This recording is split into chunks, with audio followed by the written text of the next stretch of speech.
Welcome to JP online classes.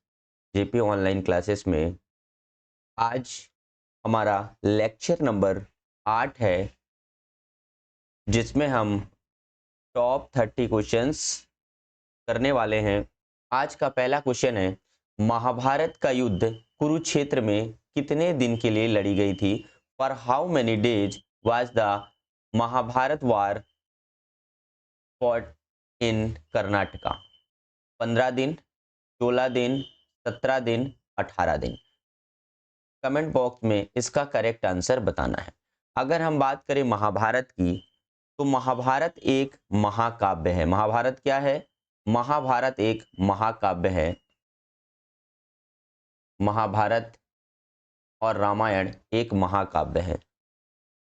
अगर इसकी बात करें कि कुरुक्षेत्र में इसका युद्ध कितने दिन तक चला था, तो महाभारत का युद्ध कुरुक्षेत्र में 18 दिन के लिए चला था। कितने दिन के लिए? तो इसका करेक्ट आंसर हो जाएगा 18 डेज। ऑप्शन नंबर डी हमारा करेक्ट हो जाएगा। महाभारत ग्रंथ में कुल 18 अध्याय हैं। ये भी क्वेश्चन आपसे पूछा जा सकता है। भगवान श्री कृष्ण ने कुरुक्षेत्र के मैदान में 18 दिनों तक अर्जुन को गीता का ज्ञान दिया था और महाभारत का युद्ध ही 18 दिन चला था। महाभारत की रचना वेद व्यास जी ने किया था। तो महाभारत की रचना किसने की थी? वेद व्यास जी ने किया था। आप लोग बताइए कि रामायण की रचना किसने की थी? रामायण ग्रंथ की रचना किसने की थी? और रामायण और महाभारत एक महाकाव्य है। रामायण ग्रंथ की रचना किसने की? सभी लोग कमेंट बॉक्स में बताइए, रामायण ग्रंथ की रचना किसने की थी? तो रामायण ग्रंथ की रचना किसने की थी? तो वाल्मीकि जी ने रामायण ग्रंथ की रचना की थी। किसने? वाल्मीकि जी ने। भारत के स्वतंत्रता संग्राम के दौरान प्रसिद्ध असहयोग आंदोलन किस वर्ष में हुआ? In which year did the famous non cooperation movement state take place during India freedom struggle? 1916, 1920, 1924 और 1928। अगर 1916 की बात करेंगे तो 1916 में ही होम रूल लीग की स्थापना हुई। किसकी? होम रूल लीग की स्थापना एनी बेसेंट और बाल गंगाधर तिलक ने इनकी स्थापना किया था।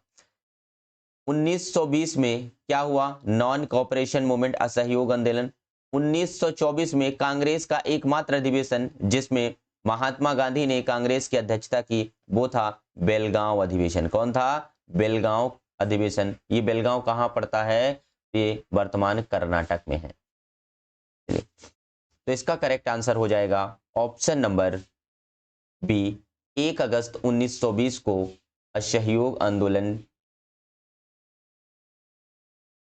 चलिए, 1 अगस्त 1920 को असहयोग आंदोलन प्रारंभ किया गया। असहयोग आंदोलन की पुष्टि भारतीय राष्ट्रीय कांग्रेस ने दिसंबर 1920 के नागपुर अधिवेशन में की। महात्मा गांधी ने एक मात्र अधिवेशन 1924 में कांग्रेस की अध्यक्षता की, जो बेलगांव में हुआ था।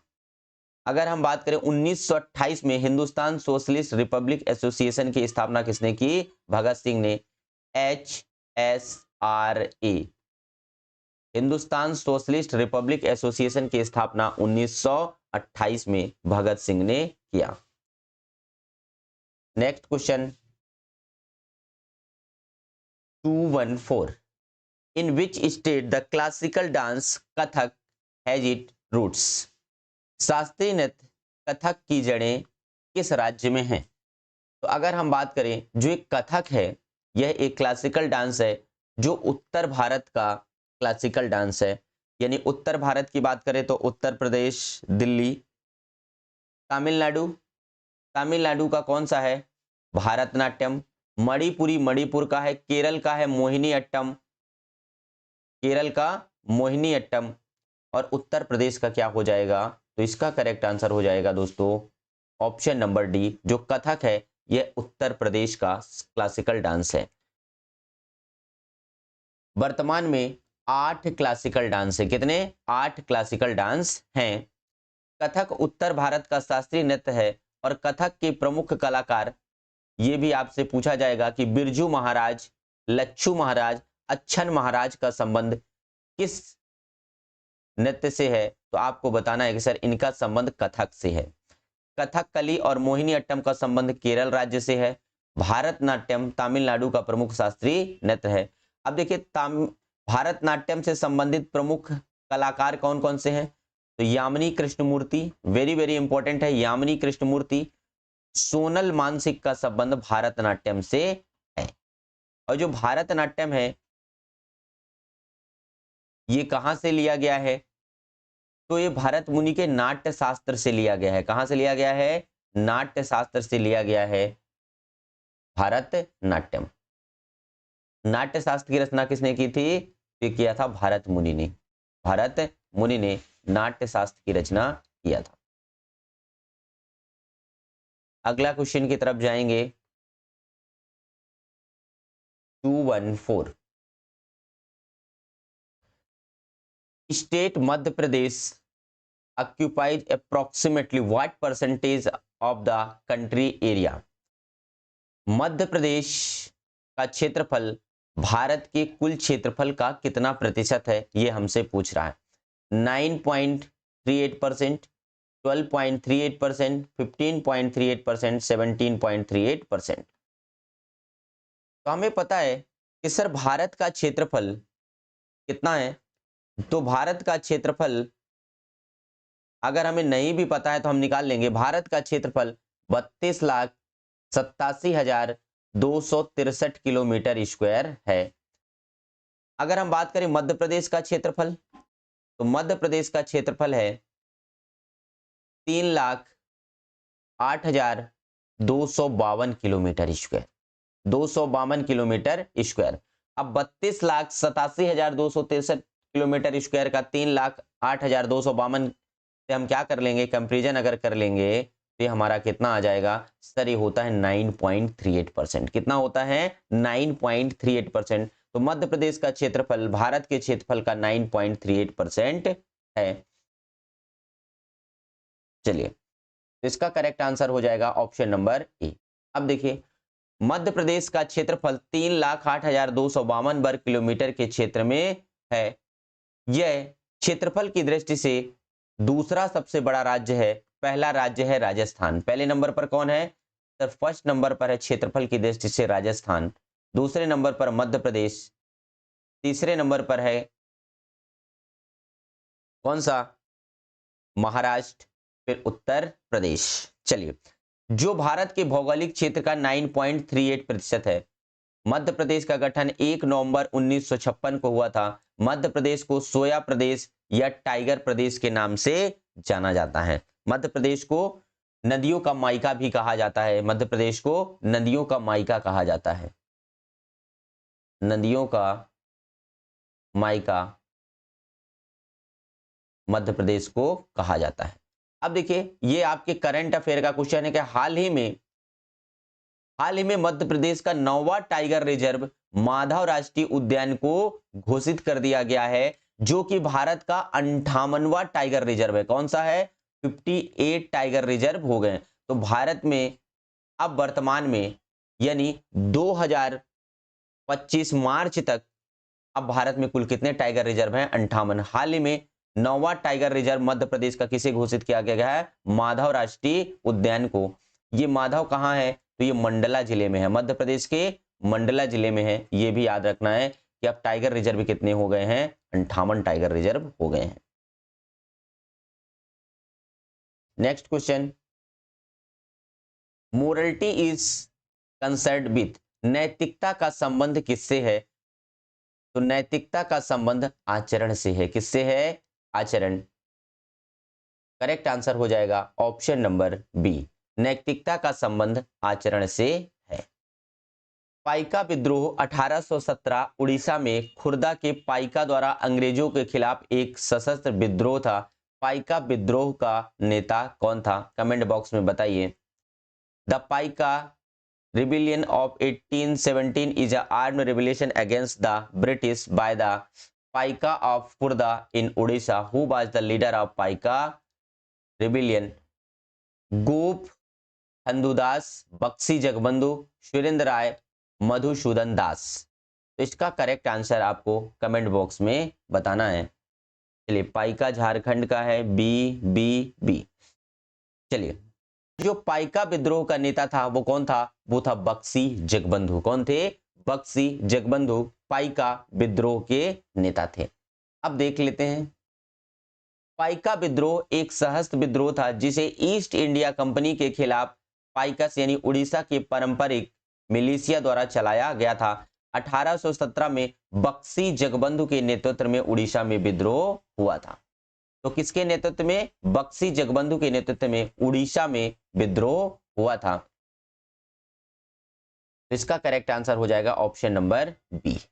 कहां पर हुआ था? उड़ीसा में ये पाइका विद्रोह हुआ था। 219 Pandit Bhimsen Joshi is related to which form of art? Pandit Bhimsen Joshi कला के किस रूप से संबंधित हैं, ये आपको बताना है। हिंदुस्तान गायक है, बांसुरी वादक है, सितार वादक है, या उड़ीसी नृत्य से संबंधित है। तो अगर हम बात करें उड़ीसी नृत्य से, तो जो हमारे केलू चरण, कौन है? केलू चरण महापात्र। केलू चरण महापात्र, इनका संबंध किससे है? इनका संबंध सर उड़ीसी नृत्य से है, केलू चरण महापात्र। तो उड़ीसी नृत्य को आगे ले जाने का श्रेय किसे कहा जाता है? तो ये केलू चरण महापात्रा को कहा जाता है। चलिए, अगर हम बात करें सितार का जनक किसे कहा जाता है, तो अमीर खुसरो को सितार का जनक कहा जाता है। अमीर खुसरो को सितार का जनक कहा जाता है। अगर प्रसिद्ध बांसुरी वादक की बात करेंगे तो प्रसिद्ध बांसुरी वादक कौन है? सर हरिप्रसाद चौरसिया, पन्ना लाल घोष और रोनू मजुमदार। तो जो पंडित भीमसेन जोशी हैं, इनका संबंध है हिंदुस्तान गायक से। तो इसका करेक्ट आंसर हो जाएगा ऑप्शन नंबर ए। क्या हो जाएगा? Option number A. Pandit Bhimsen Joshi Hindustani शास्त्रीय परंपरा के कर्नाटक घराने से संबंधित एक भारतीय गायक हैं। वह अपने लोकप्रिय भक्तिपूर्ण संगीत, भजनों और अभंगों के साथ गायन में एक ख्याल रूप के लिए जाने जाते हैं। तो इनका संबंध किससे है? ख्याल गायन से है। इन्हें 2009 में भारत रत्न से सम्मानित किया गया था। सितार का जनक अमीर खुसरो को कहा जाता है। सितार का जनक अमीर खुसरो को कहा जाता है। आप बताइए, प्रसिद्ध तबला वादक कौन है? प्रसिद्ध तबला वादक, तबला वादक, प्रसिद्ध तबला वादक कौन है? कमेंट बॉक्स में बताना है। तो प्रसिद्ध तबला वादक कौन है? जाकिर हुसैन। कौन है? जाकिर हुसैन प्रसिद्ध तबला वादक है, जाकिर हुसैन। नेक्स्ट क्वेश्चन 220 नियमित रूप से, ये इथिक्स का क्वेश्चन है आपको। नियमित रूप से 100% से कम पीएमए वितरण प्रदर्शन के कारण पोस्टमार्टम भविष्य में चिल्लाए, आप क्या करेंगे? घटना पर ध्यान ना दें और हमेशा की तरह लापरवाही से काम करें, ये बिल्कुल गलत है। घटना को व्यक्तिगत रूप से लें और पोस्टमार्टम से बदला लेने की तैयारी करें, ये भी क्या है? इनकरेक्ट है। किसी से कोई बदला नहीं लेना है। इसे एक चुनौती के रूप में लें और 100% विपणन प्राप्त करने के लिए समर्पण के साथ प्रदर्शन करें, हो भी सकता है। पोस्टमास्टर के खिलाफ अधीक्षक को शिकायत दर्ज करें। तो इसका करेक्ट आंसर क्या हो जाएगा? इसका करेक्ट आंसर हो जाएगा ऑप्शन नंबर सी। इसे एक take it is a challenge and problem with dedication to achieve 100% delivery. इसका करेक्ट आंसर हो जाएगा ऑप्शन नंबर सी।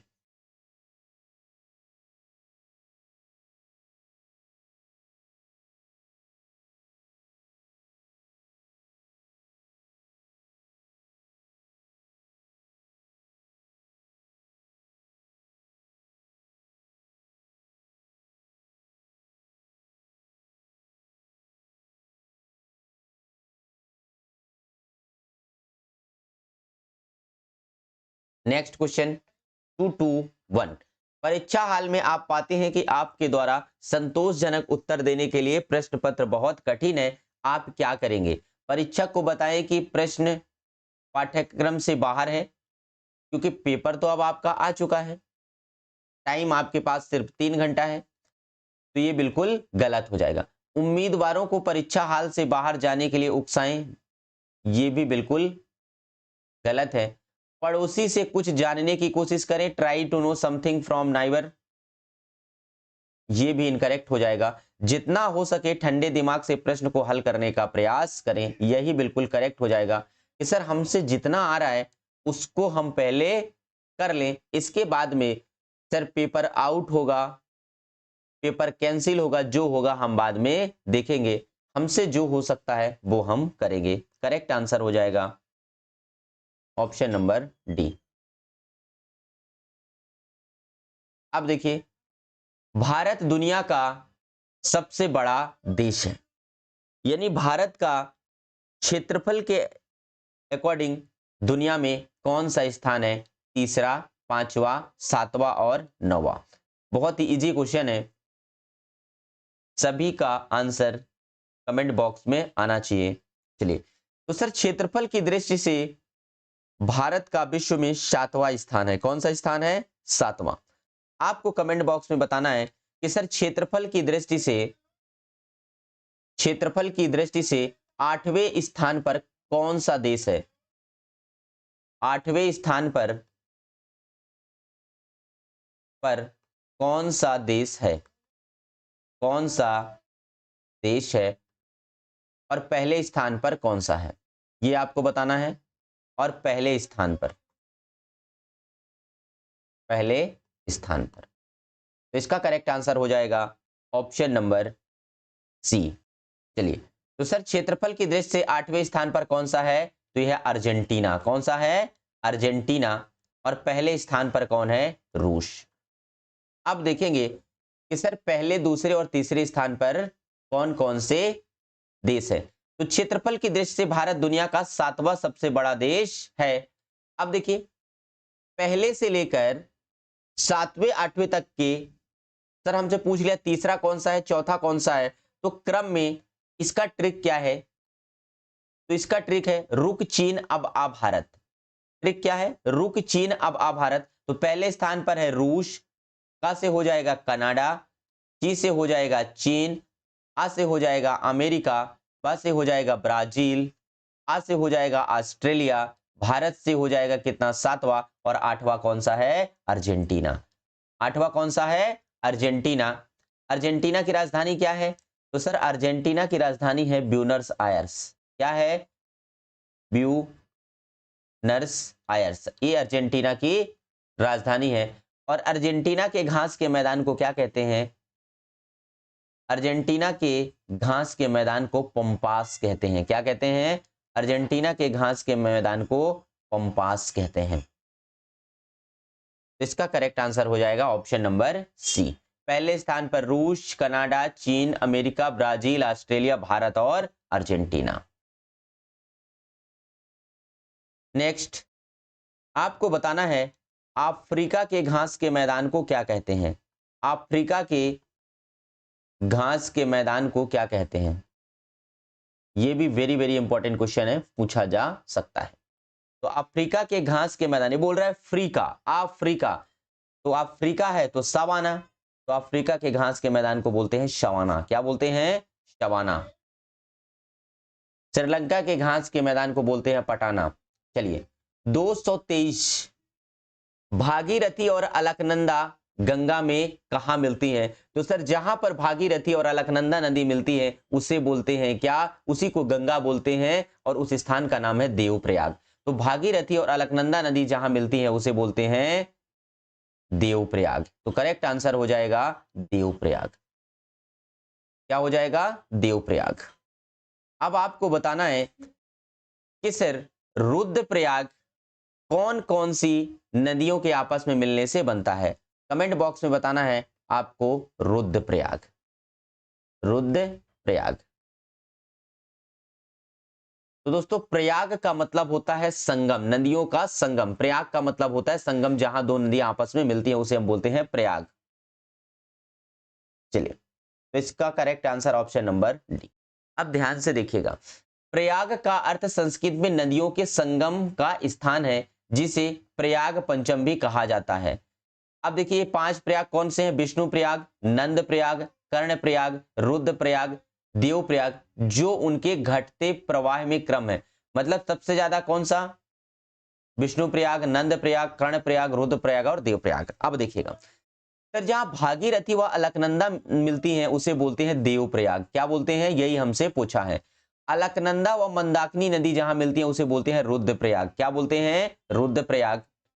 अलकनंदा व पिंडार नदी, इसे बोलते हैं कर्ण प्रयाग। क्या बोलते हैं? इसे बोलते हैं कर्ण प्रयाग। अलकनंदा व पिंडार।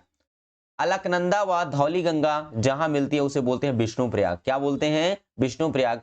और अलकनंदा व नंदाकिनी जहां मिलती है उसे बोलते हैं नंद प्रयाग। क्या बोलते हैं? नंद प्रयाग। तो ये हमारे 5 प्रयाग हैं। चलिए, तो भागीरथी, अलकनंदा, देवप्रयाग, भागीरथी और मंदाकिनी रुद्र प्रयाग, भागीरथी व पिंडार कर्ण प्रयाग, अलकनंदा व धौली गंगा विष्णु प्रयाग, अलकनंदा और मंदाकिनी नंद प्रयाग। आपको एक चीज ध्यान रखना है कि सर जो अलकनंदा नदी है, जो अलकनंदा नदी है, ये सभी में क्या है? कॉमन है।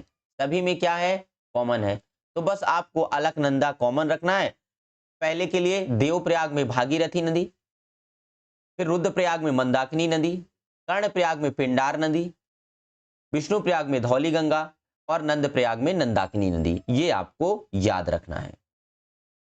नेक्स्ट क्वेश्चन 224, संविधान के किस भाग में नागरिकता के विवरण का उल्लेख है? अब आपको बताना है नागरिकता के बारे में। सर अगर बात करें तो संविधान में, मूल संविधान में सर 20 भाग थे। कितने भाग थे? मूल संविधान में 20 भाग थे।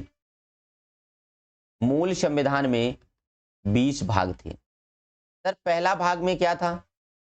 सर पहला संघ और राज्य के बारे में था। संघ और राज्य, ये पहले भाग में था। दूसरे भाग में था मौलिक अधिकार। क्या था? मौलिक अधिकार दूसरे भाग में था। सर तीसरे भाग में क्या था? नागरिकता, सिटीजनशिप। तीसरे भाग में क्या था? नागरिकता। और हमसे पूछा क्या है? नागरिकता ही पूछा है। तो इसका करेक्ट आंसर हो जाएगा option number C. Option number. अब आगे चलते हैं। अब देखिए, वर्तमान में 25 भाग हैं। कितने भाग हैं? वर्तमान में अब 25 भाग हो चुके हैं। भाग 1 संघ और उसका राज्य क्षेत्र के बारे में, अनुच्छेद 1 से 4। वेरी वेरी इंपॉर्टेंट, लिख के रखना है। अब यहां पर देखिएगा भाग 2 में क्या दिया है? नागरिकता। यहां पर देखिएगा भाग 2 में नागरिकता, 3 में मौलिक अधिकार दिया है। तो इसका यहां देखिएगा करेक्ट आंसर, इसको करेक्ट करना है। सर भाग 2 में क्या है? नागरिकता, 3 में मौलिक अधिकार, 4 में क्या है? डीपीएसपी। तो इसका करेक्ट आंसर हो जाएगा ऑप्शन नंबर बी। क्या होगा? ऑप्शन नंबर बी करेक्ट हो जाएगा। 3 में मौलिक अधिकार 12 से 35, 12 से, चलिए नागरिकता 5 से 11, डीपीएसपी 36 से 51 है। इसे कहां से लिया गया है? आयरलैंड से। कहां से लिया गया है? इसे आयरलैंड से लिया गया है। सर जो मौलिक कर्तव्य, फंडामेंटल ड्यूटी है, इसे पार्ट 4A में रखा गया है और आर्टिकल है 51 का। ये भी बार बार पूछा जाता है। भाग 5 में क्या है? संघ है, यूनियन, 52 से 51। पार्ट 6 में क्या है? स्टेट है। अब आपको बताना है कि सर भाग 20, जो हमारा भाग 20 है वो किससे संबंधित है? भाग 20 यानी पार्ट 20 में क्या दिया गया है? तो भाग 20 में दिया गया है संविधान संशोधन। क्या दिया गया है? संविधान संशोधन, कॉन्स्टिट्यूशन अमेंडमेंट। और ये कहां से लिया गया है संविधान संशोधन? यह अफ्रीका से लिया गया है। कहां से लिया गया है? अफ्रीका से लिया गया है। और भारतीय संविधान में पहला बार संशोधन कब हुआ? 1951 में। कब हुआ? 1951 में पहली बार संशोधन हुआ। पहली बार अमेंडमेंट कब हुआ? 1951। तो भाग 1 संघ और उसका राज्य क्षेत्र, दूसरा में नागरिकता, हमसे नागरिकता पूछा है, तो इसका करेक्ट आंसर हो जाएगा ऑप्शन नंबर बी। क्या हो जाएगा? ऑप्शन नंबर बी हमारा करेक्ट हो जाएगा। यहां देखिए दूसरे पर क्या हो जाएगा? नागरिकता, और तीसरे पर हो जाएगा मौलिक अधिकार। ये तीसरे पर नागरिकता और दूसरे पर नागरिकता, तीसरे पर मौलिक अधिकार। चलिए नेक्स्ट क्वेश्चन की तरफ चलेंगे। 225, यदि राष्ट्रपति इस्तीफा देना चाहता है तो अपना त्यागपत्र किसे संबोधित करेगा? तो राष्ट्रपति जो होता है वह अपना इस्तीफा किसे देता है? उपराष्ट्रपति को। उपराष्ट्रपति अपना त्यागपत्र यानी रिजाइन लेटर किसको देता है? सर ये प्रेसिडेंट को देता है। किसको देता है? प्रेसिडेंट। राष्ट्रपति और उपराष्ट्रपति बनने की न्यूनतम आयु 35 वर्ष है। सर राष्ट्रपति के चुनाव में राज्यसभा के सदस्य, लोकसभा के सदस्य और विधानसभाओं के निर्वाचित सदस्य इसमें भाग लेते हैं। तो इसका करेक्ट आंसर हो जाएगा ऑप्शन नंबर सी। क्या हो जाएगा? ऑप्शन नंबर सी।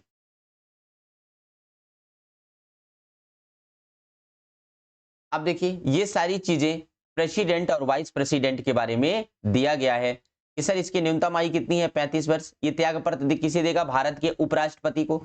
उपराष्ट्रपति किसे देगा? भारत के राष्ट्रपति को देगा। क्लियर है?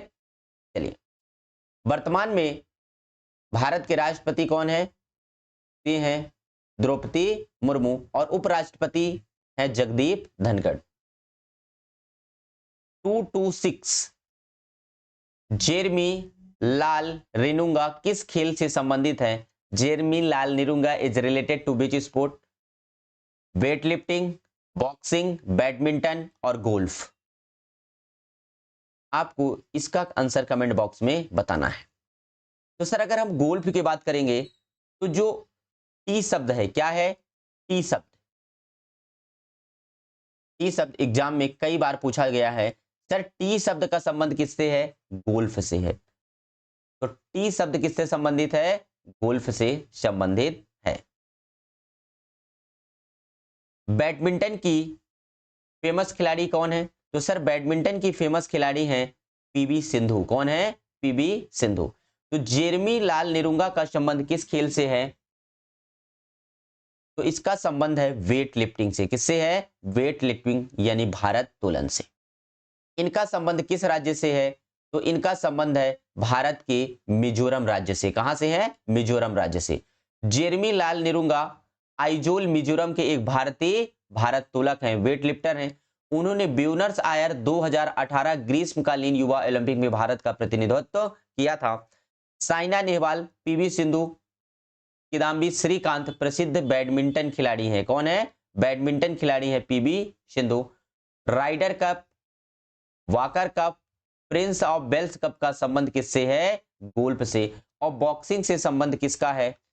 तो सर बॉक्सिंग से है मैरी कॉम। मैरी कॉम का संबंध किससे है? बॉक्सिंग से है।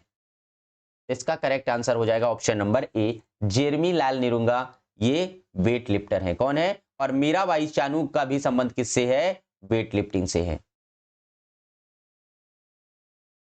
227, केशवपुर मियानी आर्द्रभूमि पंजाब के किस जिले में स्थित है? अमृतसर, लुधियाना, जालंधर और गुरदासपुर। अब आप लोग बताइए सर ये आर्द्रभूमि जो वेटलैंड है तो भारत में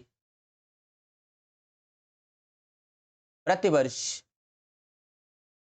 वेटलैंड डे यानी आर्द्रभूमि दिवस कब मनाया जाता है? आर्द्र वेटलैंड डे कब मनाया जाता है? ये क्वेश्चन बताना है आपको। भारत में प्रतिवर्ष आर्द्रभूमि दिवस कब मनाया जाता है? ये आपको कमेंट बॉक्स में बताना है। तो सर ये केशवपुर मियानी आर्द्रभूमि जो है ये पंजाब के गुरदासपुर में है। कहां पर है? पंजाब के गुरदासपुर में है।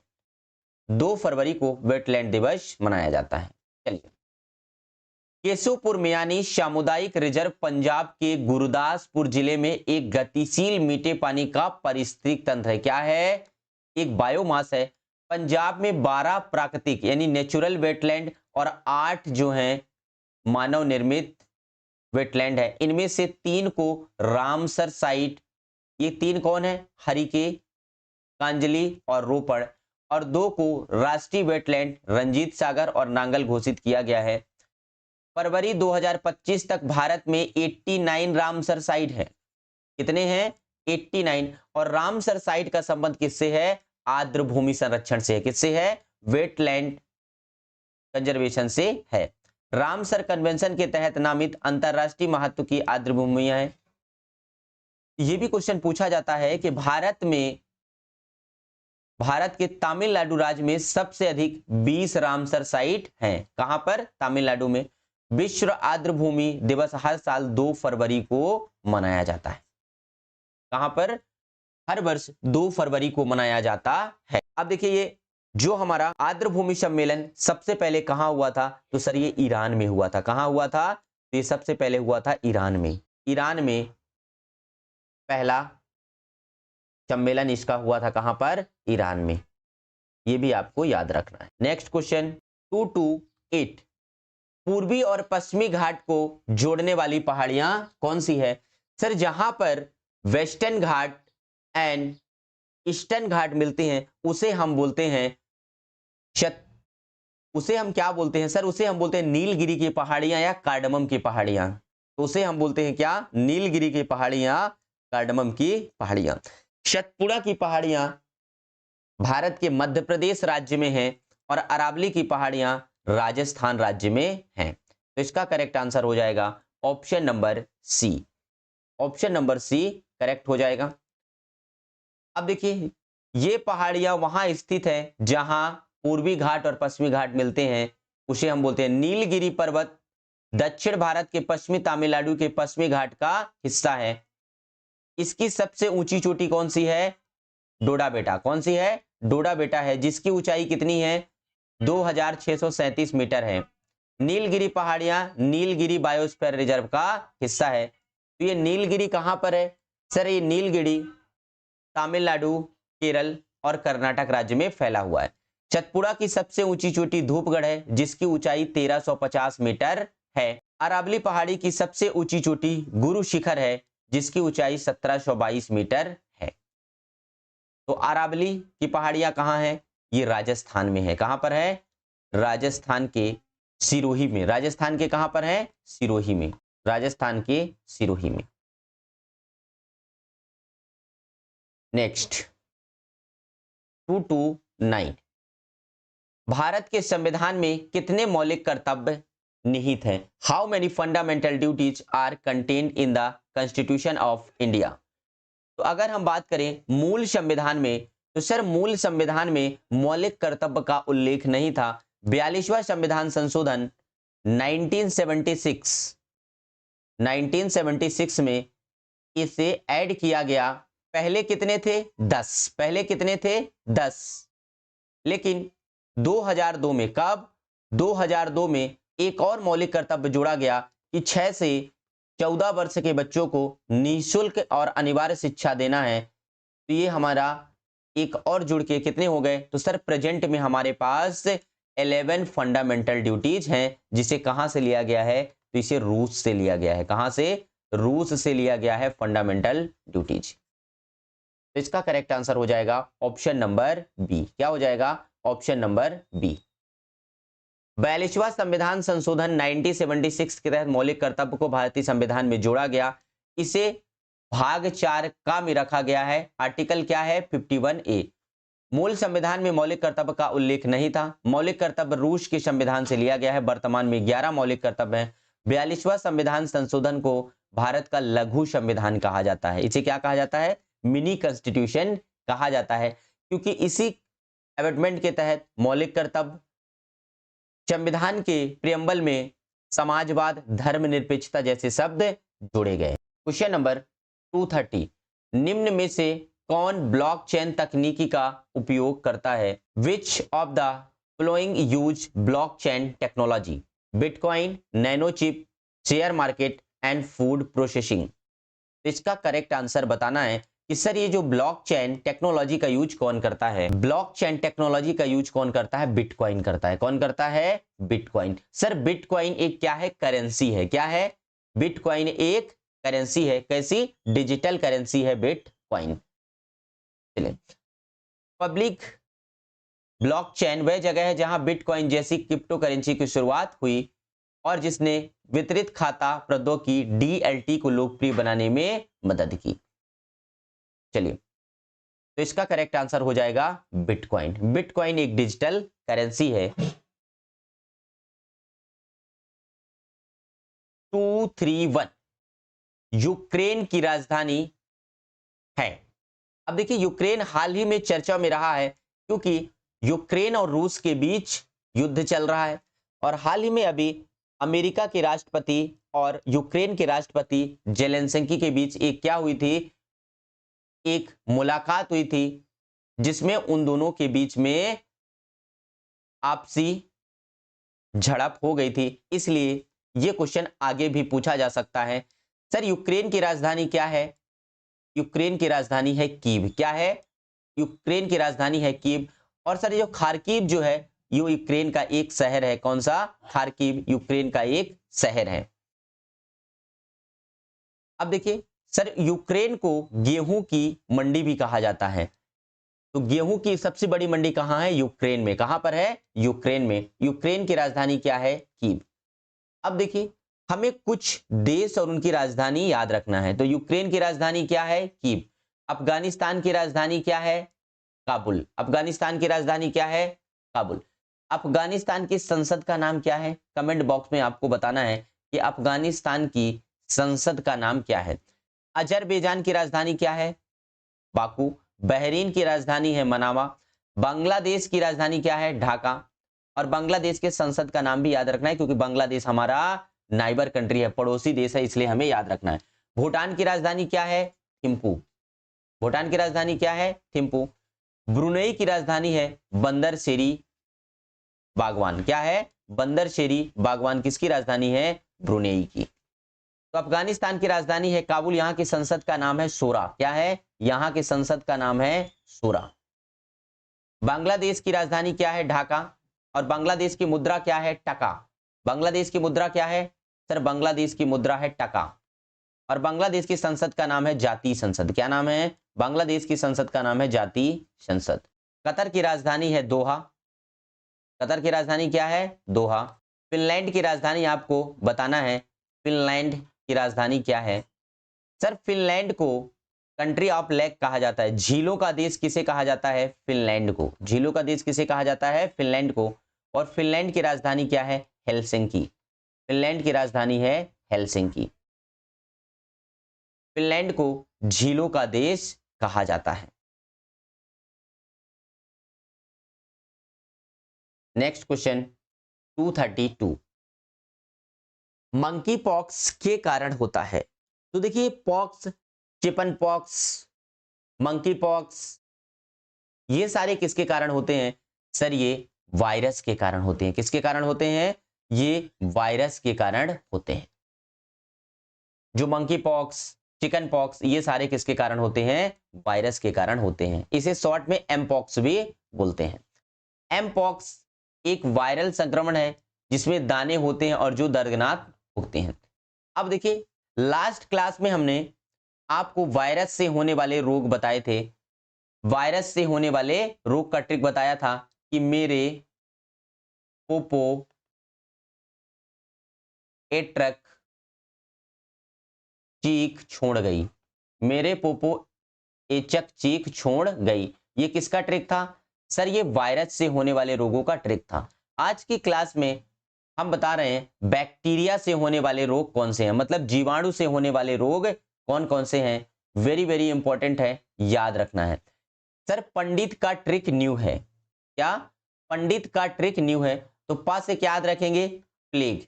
डी से क्या याद रखेंगे? डिप्थीरिया। ता से क्या याद रखेंगे? तपेदिक, जिसे हम क्या बोलते हैं? टीबी भी बोलते हैं। ट्यूबरकुलोसिस क्या बोलते हैं? टीबी। का से याद रखेंगे? काली खांसी। टी से याद रखेंगे? टेटनेस। का से याद रखेंगे? कुष्ठ रोग, जिसे बोलते हैं लिप्रोसी। क्या बोलते हैं? लिप्रोसी।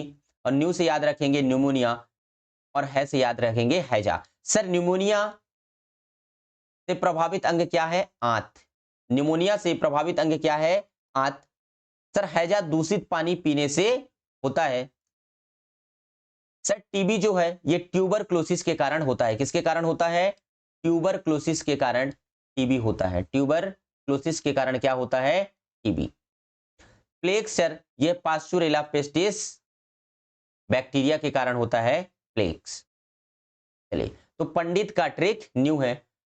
अब आपसे क्वेश्चन आएगा इनमें से कौन सा जीवाणु से होने वाला रोग या बैक्टीरिया से होने वाला रोग है, तो हमें देख लेना है कि सर इनमें से कौन सा रोग है। नेक्स्ट क्वेश्चन, चलिए, तो इसका करेक्ट आंसर हो जाएगा ऑप्शन नंबर बी। क्या हो जाएगा? Option number B. 233, भारत की संसद का ऊपरी सदन किस नाम से जाना जाता है? तो संसद का ऊपरी सदन, सर संसद के ऊपरी सदन को राज्यसभा, निम्न सदन को लोकसभा कहते हैं। तो इसका करेक्ट आंसर हो जाएगा option number A, Rajya Sabha. Option number A क्या हो जाएगा? राज्यसभा हो जाएगा। Sir upper house of parliamentary is known as Rajya Sabha. Option number A correct हो जाएगा। भारतीय संसद के ऊपरी सदन को राज्यसभा कहते हैं। राज्यसभा की स्थायी सदन है, ये कभी भंग नहीं होता। राज्यसभा के 1/3 सदस्य हर 2 वर्ष के बाद सेवानिवृत्त हो जाते हैं। राज्यसभा सदस्य बनने की न्यूनतम आयु 30 वर्ष है। भारत का उपराष्ट्रपति राज्यसभा का पदेन सभापति होता है। तो इसका करेक्ट आंसर हो जाएगा ऑप्शन नंबर ए। अब यहां पर बात आई है किसकी? विधान परिषद की। आपको बताना है वर्तमान में कितने राज्य में विधान परिषद है? वर्तमान में कितने राज्य में विधान परिषद है? विधान परिषद है, आपको बताना है। 4, दूसरा ऑप्शन है 5, तीसरा है 6 और फोर्थ है 7। आपको बताना है कि वर्तमान में कितने राज्य में विधान परिषद है। तो आप लोग याद रखिएगा, टीबी जुकाम। क्या याद रखिएगा? टीबी जुकाम। आप देखिएगा, ये जे को क्या करना है? सर जम्मू कश्मीर, पहले जम्मू कश्मीर में भी क्या था? विधान परिषद था। अब जम्मू कश्मीर में विधान परिषद नहीं है। तो टी से क्या याद रखेंगे? सर तेलंगाना। टी से क्या याद रखेंगे? तेलंगाना। बी से याद रखेंगे बिहार। यू से याद रखेंगे उत्तर प्रदेश। का से याद रखेंगे कर्नाटक। आ से याद रखेंगे आंध्र प्रदेश। और मां से याद रखेंगे महाराष्ट्र। क्या याद रखेंगे? मां से याद रखेंगे महाराष्ट्र। तो इन राज्यों में कितने राज्य हो गए? सर 6 राज्य हैं वर्तमान में जहां पर विधान परिषद है। आपको याद रखना है टीबी जुकाम। पहले जम्मू कश्मीर में था, लेकिन जम्मू कश्मीर को यूनियन टेरिटरीज घोषित कर दिया गया, तो अब ये राज्य नहीं रहा। नेक्स्ट 234, कौन सा भारतीय मूल का नृत्य नहीं है? सर भारतनाट्यम, कथक और कथकली ये भारतीय मूल के क्या है? सर ये क्लासिकल डांस है, शास्त्रीय नृत्य है, लेकिन सालसा भारत का मूल नृत्य नहीं है। तो यही हमारा करेक्ट आंसर हो जाएगा। भारतनाट्यम तमिलनाडु का है, कथक उत्तर भारत का है, कथकली मोहिनीअट्टम कहाँ का है? केरल का है। भारतनाट्यम, कथक, कथकली, मोहिनीअट्टम आदि भारत के शास्त्रीय लोक नृत्य हैं। तो इसका करेक्ट आंसर हो जाएगा option number B. Next question 235, भारतीय राष्ट्रीय कांग्रेस ने 26 जनवरी को पहली बार स्वतंत्रता दिवस मनाया। तो कब? 26 जनवरी को कब? 1920 में, 1925 में, 1930 में या 1947 में? अच्छा क्वेश्चन है, गलती होने के चांस बन सकते हैं कि सर भारतीय राष्ट्रीय कांग्रेस ने 26 जनवरी को कब पहली बार स्वतंत्रता दिवस मनाने का निर्णय लिया। तो इसका करेक्ट आंसर हो जाएगा सर 26 जनवरी 1930 को भारतीय राष्ट्रीय कांग्रेस ने इसे स्वतंत्रता दिवस के रूप में मनाने का निर्णय लिया था। भारतीय राष्ट्रीय कांग्रेस ने 19 दिसंबर 1929 को अपने लाहौर अधिवेशन में ऐतिहासिक पूर्ण स्वराज, पूर्ण स्वतंत्रता का प्रस्ताव पारित किया था। लाहौर अधिवेशन जिसकी अध्यक्षता किसने की थी? पंडित जवाहरलाल नेहरू ने। 26 जनवरी 1930 को एक सार्वजनिक घोषणा की गई, एक ऐसा दिन जिसमें कांग्रेस पार्टी ने भारतीयों से स्वतंत्रता दिवस के रूप में मनाने का आग्रह किया। तो कब? 26 जनवरी 1930 को। 9 अगस्त 1925 की रात चंद्रशेखर आजाद, रामप्रसाद मिल, अशफाक उल्लाह खां, राजेंद्र लाहिड़ी समेत तमाम क्रांतिकारियों ने अंग्रेजी हुकूमत पर बड़ी चोट दी। इन लोगों ने लखनऊ से कुछ दूरी पर काकोरी और आलमनगर के बीच ट्रेन में ले जाए गए सरकारी खजाना लूट लिया। तो ये आपसे पूछ रहा है कि सर 1925 में काकोरी कांड कब हुआ? सर काकोरी कांड हुआ 9 अगस्त 1925 में, जिसमें राम प्रसाद बिमिल, अशफाक उल्ला खां और भगत सिंह, इनको क्या हो गई? फांसी हो गई। इनको क्या हो गई? फांसी हो गई। 1920 में असहयोग आंदोलन हुआ, नॉन कॉपरेशन मूवमेंट। असहयोग आंदोलन कब हुआ? 1920 में। नेक्स्ट क्वेश्चन 236, निम्नलिखित में से किस शहर में दोपहर के समय कभी भी सूर्य की किरणें नहीं पड़ती? अब देखिए सर, इनमें से जो भी शहर बिल्कुल कर्क रेखा के सीध में होंगे, किसके? कर्क रेखा के बिल्कुल सीध में होंगे, सर वहां पर सूर्य की किरणें सीधी नहीं पड़ती। तो सर अगर मैं बात करूं चेन्नई, बेंगलोर और मुंबई, ये क्या है? सर ये कर्क रेखा और मकर रेखा के बीच स्थित है। लेकिन जो नई दिल्ली है यह बिल्कुल कर्क रेखा के सीध में है। सर जो कर्क रेखा के सीध में होती है वहां पर दोपहर के समय सूर्य की किरणें सीधी नहीं पड़ती। तो इसका करेक्ट आंसर हो जाएगा ऑप्शन नंबर डी। अब इसका एक्सप्लेनेशन देखेंगे। चेन्नई, मुंबई और तिरुवनंतपुरम की अब स्थिति कर्क और मकर रेखा के बीच में है, यानी यहां पर सूर्य की किरणें सीधी पड़ती है। नई दिल्ली कर्क रेखा के बिल्कुल ऊपर में है, इसलिए यहां सूर्य की किरणें कभी भी सीधी नहीं पड़ती। करेक्ट आंसर हो जाएगा ऑप्शन नंबर डी। क्या हो जाएगा? ऑप्शन नंबर डी करेक्ट हो जाएगा। चलिए नेक्स्ट 237, भारत में किसी राज्य का गवर्नर किसके द्वारा नियुक्त किया जाता है? तो सर भारत के संविधान के अनुच्छेद 153 में कहा गया है कि प्रत्येक राज्य का एक गवर्नर होगा, राज्यपाल होगा, जिसकी नियुक्ति भारत के राष्ट्रपति के द्वारा की जाएगी। तो सर जो राज्यपाल हैं इन्हें मनोनीत किया जाता है भारत के राष्ट्रपति के द्वारा। किसके द्वारा? भारत के राष्ट्रपति के द्वारा। आपको बताना है कि राज्यपाल किस अनुच्छेद के तहत क्षमादान की शक्ति प्राप्त है? राज्यपाल को क्षमादान की शक्ति किस अनुच्छेद के तहत प्राप्त है?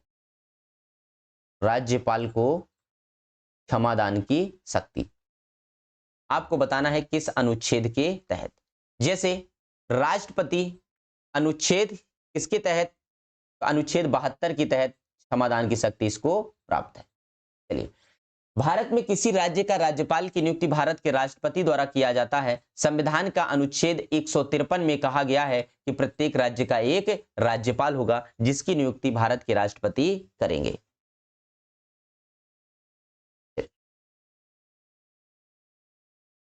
तो आपको बताना है कि राज्यपाल को क्षमादान की शक्ति किससे प्राप्त है। तो अगर राष्ट्रपति की बात करेंगे तो राष्ट्रपति को अनुच्छेद 72 के तहत इसे क्षमादान की शक्ति प्राप्त है। चलिए नेक्स्ट क्वेश्चन 238, संविधान सभा ने राष्ट्रगान को कब अपनाया? तो सर 24 जनवरी 1950 को संविधान सभा ने भारत के राष्ट्रगान जनगणमन और भारत का राष्ट्रगीत वंदे मातरम को अपनाया। तो इसका करेक्ट आंसर हो जाएगा 24 जनवरी 1950 को। 22 जुलाई 1947 को भारतीय तिरंगों को संविधान सभा द्वारा अपनाया गया। तो भारत संविधान सभा ने राष्ट्रगान को 24 जनवरी 1950 को अपनाया और 24 जनवरी 1950 को ही राष्ट्रगीत को अपनाया गया। 22 जुलाई 1947 को भारतीय तिरंगे को अपनाया गया। हर वर्ष 7 दिसंबर को झंडा दिवस मनाया जाता है। क्या मनाया जाता है? झंडा दिवस मनाया जाता है। आप लोग बताइए, झंडा सत्याग्रह का संबंध कहां से है? झंडा सत्याग्रह का संबंध है कहां से, आपको बताना है। तो सर झंडा सत्याग्रह का संबंध कहां से है? नागपुर से है। कहां से है? झंडा सत्याग्रह का संबंध नागपुर से है। चलिए नेक्स्ट क्वेश्चन 239, जैनियों के प्रथम तीर्थकर कौन थे? सर अगर हम बात करें कि जैन धर्म के संस्थापक कौन थे? तो जैन धर्म के प्रथम तीर्थकर कौन थे? तो सर ये थे ऋषभदेव। कौन थे? ऋषभदेव। तो करेक्ट आंसर हो जाएगा ऑप्शन नंबर ए। सर जैनियों के 24वें तीर्थकर कौन थे? महावीर स्वामी, जो जैन धर्म के क्या थे? संस्थापक थे। जो जैन धर्म के क्या थे? संस्थापक थे। 23वें तीर्थकर थे कौन? पार्श्वनाथ। कौन थे? पार्श्वनाथ। जैनियों के प्रथम तीर्थकर ऋषभदेव थे। यहां देखिए, यहां पर लिखा है जैनियों के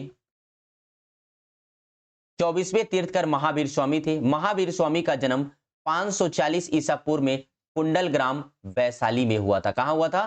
कुंडल ग्राम वैशाली में हुआ था। इनके पिता का नाम क्या था? सिद्धार्थ। और इनकी माता का नाम त्रिशला था। क्या था? त्रिशला था। महावीर स्वामी की मृत्यु 468 ईसा पूर्व में राजगीर में हुई। कहां हो गई? राजगीर पावागिरी में। कहां हुई? पावा, राजगीर पावागिरी में इनकी मृत्यु हो गई। अब देखिए, आपको बताना है कि सिद्धार्थ जो है किसके बचपन का नाम है? सिद्धार्थ किसके बचपन का नाम है? बचपन का नाम है। सर सिद्धार्थ तो महावीर स्वामी के पिता का नाम है, तो सिद्धार्थ किसके बचपन का नाम है? तो जो गौतम बुद्ध हैं इनके बचपन का नाम क्या है? सिद्धार्थ है। तो गौतम बुद्ध के, जो बौद्ध धर्म के संस्थापक है कौन? गौतम बुद्ध। इनके बचपन का नाम क्या था? सिद्धार्थ था। तो करेक्ट आंसर हो जाएगा ऑप्शन नंबर ए। जैनियों के प्रथम तीर्थकर ऋषभदेव थे। इनके 24वें तीर्थकर महावीर स्वामी थे। क्वेश्चन नंबर 240, पाक जलसंधि कहां स्थित है? वेयर इज पाक स्ट्रीट लोकेटेड? सर जो पाक जलसंधि है यह भारत और श्रीलंका के बीच है। किसके बीच है? भारत और श्रीलंका के बीच है पाक जलसंधि। सर यह भारत में कहां पर? तमिलनाडु। भारत में कहां? तमिलनाडु और श्रीलंका के बीच है। तो करेक्ट आंसर हो जाएगा ऑप्शन नंबर सी। भारत और श्रीलंका के बीच कौन सा है? पाक जल संधि। अब देखिए, पाक जल संधि भारत के तमिलनाडु राज्य और श्रीलंका के उत्तरी प्रांत के जाफना जिले के बीच में स्थित एक जल संधि है। तो भारत और श्रीलंका। अब कुछ इंपॉर्टेंट क्या है? स्ट्रेट है जिन्हें याद रखना है। जिब्राल्टर जल संधि वेरी वेरी इंपॉर्टेंट है। जिब्राल्टर जल संधि भूमध्य सागर और अटलांटिक महासागर को जोड़ती है। किसको? भूमध्य सागर और अटलांटिक महासागर को जोड़ती है जिब्राल्टर जल संधि। हॉर्मुज जल संधि very very very very important है। हॉर्मुज जल संधि सर फारस की खाड़ी और ओमान की खाड़ी, फारस की खाड़ी और ओमान की खाड़ी को जोड़ती है हॉर्मुज जल संधि। सर जिब्राल्टर को भूमध्य सागर का प्रकाश स्तंभ कहा जाता है। इसको जिब्राल्टर को भूमध्य सागर का प्रकाश स्तंभ कहा जाता है। अब देखिए यहां पर सर जिब्राल्टर में इसी को क्या बोला जाता है? Sir Stromboli. किसको? अगर मान लीजिए ना हो तो बोलेंगे क्या? स्ट्रोम्बोली। स्ट्रोम्बोली। अगर जिब्राल्टर नहीं हो तो ऑप्शन में क्या रहेगा? स्ट्रोम्बोली को भूमध्य सागर का प्रकाश स्तंभ कहा जाता है। ये कहां पर है? जिब्राल्टर। सर जिब्राल्टर भूमध्य सागर और अटलांटिक महासागर को जोड़ता है। तो दोस्तों आज के 30 क्वेश्चन यहीं पर हम एंड करते हैं। थैंक यू दोस्तों।